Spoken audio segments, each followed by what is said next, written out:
अब्दुल्ला ने कहा है कि कांग्रेस एनसी की हिमायत करेगी और वो कुछ दिनों बाद दिल्ली जाएंगे और फिर तस्वीर मजीद साफ हो जाएगी। उमर ने कहा कि जम्मू कश्मीर की मौजूदा सूरत हाल के लिए बीजेपी जिम्मेदार है, लेकिन इस सब के लिए एनसी को निशाना बनाया जा रहा है। उमर ने कहा कि उनके लीडरों को माकूल सिक्योरिटी फराहम नहीं की जा रही। उमर ने कहा कि बीजेपी कश्मीर में एक नई तरक्की का दावा करती है जो हकीकत से बईद है। उमर ने यह भी कहा कि उनकी तौहीन की जाती है और धमकियां दी जाती हैं कि अगर वो कुछ बोलें तो एजेंसियों को उनके पीछे लगा दिया जाएगा। उमर ने सवाल किया कि उनका कसूर क्या है। उमर ने कहा कि उन्होंने अमन खराब नहीं किया या पत्थर नहीं उठाए, बल्कि जमहूरियत पर यकीन रखा। उमर ने गुलाम नबी आजाद के इंतखाबी निशान बाल्टी और अपनी पार्टी के इंतखाबी निशान बल्ले को निशाना बनाते हुए कहा कि वो बल्ले और बाल्टी से नहीं डरते। उमर ने अनंतनाग सीट से पीडीपी की जानिब से भी उम्मीदवार खड़ा करने पर भी रद्द-ए-अमल जाहिर किया। नेशनल कॉन्फ्रेंस की जानिब से श्रीनगर में यूथ कन्वेंशन का प्रोग्राम मुनक्किद किया गया था, जहां उमर अब्दुल्ला ने बयान दिया। कांग्रेस ने जो फिलहाल हमसे बात की, उन्होंने सीधा सीधा कहा है कि नेशनल कॉन्फ्रेंस की तीनों उम्मीदवारों को कांग्रेस का जो है पूरा समर्थन मिलेगा, पूरा सपोर्ट मिलेगा। अब कुछ अंदरूनी बातें हैं जो शायद यहाँ पे उनका जिक्र करना इस वक्त पे मुनासिब नहीं होगा, लेकिन एक दो दिनों के अंदर अंदर दिल्ली जाके आपको पूरी तरह से इस चीज को क्लियर कर दिया जाएगा। नेशनल कॉन्फ्रेंस और कांग्रेस जो है वो मिलके इन 5 सीटों पे पांचों उम्मीदवारों की कामयाबी के लिए जो है पूरी मेहनत करेगी। आज आपने देखा होगा हमारे सदर जनाब फारूक अब्दुल्ला साहब इस प्रोग्राम में मौजूद नहीं थे। वो इसलिए कि जम्मू प्रोविंस में कांग्रेस के दोनों उम्मीदवारों के लिए वो है कैंपेन कर रहे हैं। और बिल्कुल इसी तरह कांग्रेस ने भी हमें अश्योर किया है कि जहां जहां कश्मीर की वादी में जितना भी उनका असर रसूख है उसको नेशनल कॉन्फ्रेंस के उम्मीदवारों की कामयाबी के लिए इस्तेमाल किया जाएगा। पर तो आपकी कमेंट्री मतलब मीडिया की कमेंट्री में होता है कि अगर स्ट्रेट कॉन्टेस्ट होगा तो नेशनल कॉन्फ्रेंस को नुकसान होगा। यहाँ पे उम्मीदवार ज्यादा हैं, इसमें भी आपको नेशनल कॉन्फ्रेंस का नुकसान नजर आता है। आप तय करिए ना हमारा नुकसान किस चीज में है। जहां तक इलेक्शन में उम्मीदवार उतारना ना उतारना ये पार्टी का अपना फैसला होता है, उन्होंने अपना फैसला ले लिया। नहीं, सवाल तो आपको ये करना चाहिए कि क्या उनका वोट हमें वैसे मिल भी जाता है या नहीं, क्या उनका वोट हमें ट्रांसफर होता है या नहीं। आप डीडीसी के नतीजे निकालिए और देखिए कितने वोट ट्रांसफर हुए। क्या उस वक्त वोट पीडीपी से नेशनल कॉन्फ्रेंस को ट्रांसफर हुए या नेशनल कॉन्फ्रेंस से पीडीपी को, या उस वक्त पीसीबी थी, क्या वोट ट्रांसफर हुए या नहीं, उसी से आपको जवाब मिल जाएगा। हम उम्मीद करते हैं कि हालात पे जो है मतलब जिस तरह हमें धोखा दिया गया, जिस तरह हमें बेइज्जत किया गया है, कम से कम और किसी तरीके से नहीं तो वोट के जरिए यहाँ से अपनी आवाज जो है वो बुलंद की जानी चाहिए। और श्रीनगर के वोटरों को ये एक बहुत बड़ा मौका है कि जो एक पॉलिटिकल वैक्यूम सा कायम हो गया था खासकर श्रीनगर के इलाकों में, उसको एक पॉलिटिकल एक शेप देने में। तो मैं उम्मीद करूंगा कि भारी तादाद में वोटर जो हैं श्रीनगर के वो आएंगे और 13 मई को अपने वोट का इस्तेमाल करेंगे। यहाँ लोगों को नेशनल कॉन्फ्रेंस को गाली देने पे घंटे के अंदर अंदर पीएसओ दिए जाते हैं। हमारे तो कैंडिडेट के ऐलान होने के 2 दिन के बाद भी कैंडिडेट की सिक्योरिटी में कोई तब्दीली नहीं आई। जो हमारे स्टार की कैंपेनर्स हैं उनकी सिक्योरिटी में कोई तब्दीली नहीं आई।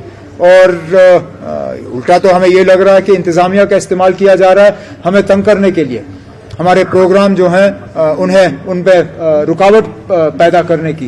और कोई बात नहीं, जहां एक तरफ से हम सियासी पार्टियों के खिलाफ लड़ रहे हैं वहां दूसरी तरफ से हम इंतजामिया के खिलाफ भी लड़ेंगे। ये कोई नई बात नहीं है हमारे लिए।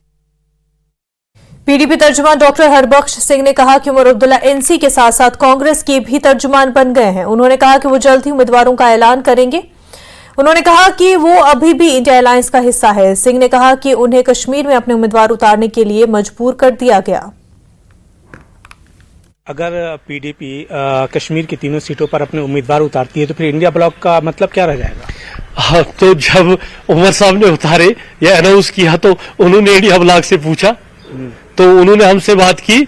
तो ये जो इनका अपना डिसीजन है, देखो हम तो अभी तक बैठे थे, हमने तो अभी तक कल तक जब महबूबा जी ने हम मजबूर होके हमने इन सीटों पे इलेक्शन लड़ना है, क्योंकि अब हम लोगों को और मिजरीज में और तू मैं नहीं डालना चाहते। हमारा मकसद है कि कल तक हमने इंतजार किया, कल तक हम चाहते थे कि एक जॉइंट वॉइस जो है वो पार्लियामेंट में पहुंचे, लेकिन हमें मजबूर किया गया कि इन सीटों पे इलेक्शन लड़ने के लिए। और जो पॉलिटिकल पार्टियां होती हैं वो इलेक्शन लड़ना उनका काम होता है, लेकिन हमने अपनी तरफ से वेट किया इतिहाद का, इन लोगों का कोशिश की हमने। हमारी कोशिश रही कि जो ज्वाइंट कोलिशन है या ज्वाइंट आवाज है जम्मू कश्मीर की, ये पार्लियामेंट में। पीडीपी ने कहा है कि नेशनल कॉन्फ्रेंस सख्त बयानबाजी से काम ले रही है और दीगर इलाकों से उम्मीदवारों को लाकर अनंतनाग राजौरी पार्लियामेंट सीट पर इलेक्शन लड़ाया जा रहा है। पार्टी के तर्जुमान मोहम्मद अमीन डार ने कहा कि उमर अब्दुल्ला पीडीपी को किसी खाते में नहीं समझ रहे और पार्टी लीडर मगरूर होकर बात कर रहे हैं। हमने देखा होगा जब उसने अनाउंस किया कि हम तीनों सीटों से लड़ रहे हैं कि किसी पार्टी का कोई वजूद नहीं है, हमें किसी की जरूरत नहीं है। अगर उनके पास इतना ताकत है, जो उसको लग रहा है कि बहुत ताकत है, जैसे वो खुदा बन चुका है, खुदा नहीं है, अगर उतना ताकत है तो इम्पोर्ट कैंडिडेट्स इम्पोर्ट करने की जरूरत क्या है? कास्ट वाइज कैंडिडेट्स लाने की मतलब कोई कंगन से आ रहा है, कोई कहीं से आ रहा है। यहाँ जैसे अनंतनाग कुलगाम में इसलिए कोई था ही नहीं, इसलिए कि एक पर्टिकुलर सेगमेंट पे उनका नजर है।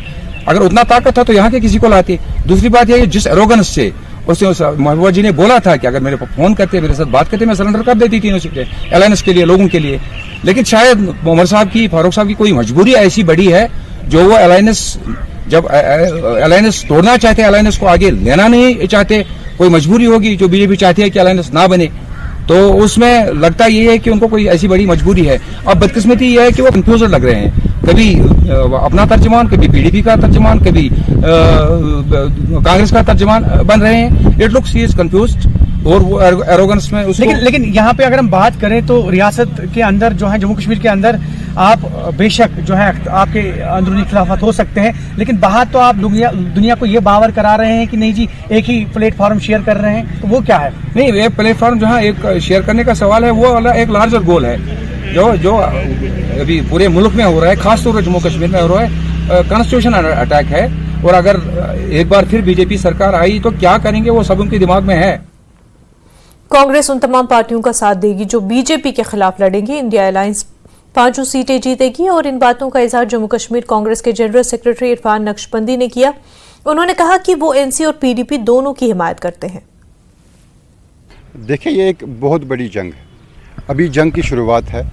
हम पहले से कहते आए हैं कि जो भी इलेक्शन बीजेपी के बगैर लड़ेगा, वो एक फ़र्द हो या एक तंजीम हो, वो इंडिया ब्लॉक के साथ है, वो इंडिया अलायंस के साथ है। जो भी वहाँ से जीत के आता है वो इंडिया अलायंस के साथ होगा।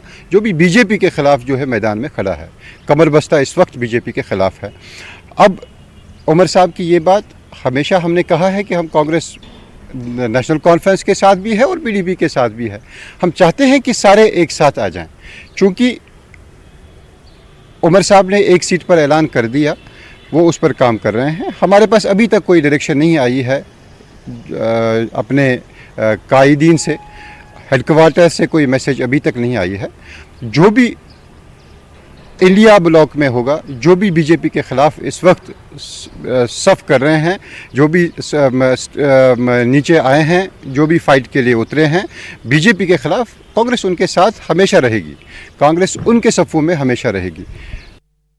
कश्मीर से बीजेपी के लीडर इंजीनियर एजाज ने उमर अब्दुल्ला के बयान को गुमराहकुन करार दिया। उन्होंने कहा कि दफा 370 की मनसूखी के बाद वादी कश्मीर में तरक्की की रफ्तार काफी तेज हो गई है। उमर अब्दुल्ला साहब का जो बयान आया वो बिल्कुल मिसलीडिंग बयान है। यहाँ जम्मू कश्मीर के लोग, जो जनता है वो समझ चुकी है। इन्होंने पहले डीडीसी के चुनाव में भी यही बोला था कि हम डीडीसी चुनाव लड़ेंगे और धारा 370 को वापस लाएंगे, और बाद में आपने देखा जम्मू कश्मीर के लोगों ने किस तरीके से उनको रिजेक्ट किया।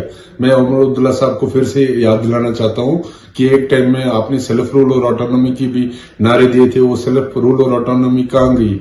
और दूसरा, जो धारा 370 हटने के बाद यहाँ डेवलपमेंट हुई, मैं मानता हूँ वो सराहनीय है। चाहे G20 हो, चाहे फिर यहाँ फार्मूला रेस के जो इवेंट्स है वो हुए, या फिर IITs, IIMs, या हर घर जल, हर घर पानी, हर घर पावर, ये जितनी सारी स्कीमें, ये बिल्कुल इसीलिए पॉसिबल हुई क्योंकि धारा 370 नहीं है। मैं मानता हूँ ये बिल्कुल एक इमोशनल प्लैंक है जो लोगों को बेवकूफ करने और गुमराह करने का काम करेगी। और आज उनको पता है कि धारा 370 फिर नहीं आएगी, लेकिन फिर भी लोगों को गुमराह करने की कोशिश की जा रही है।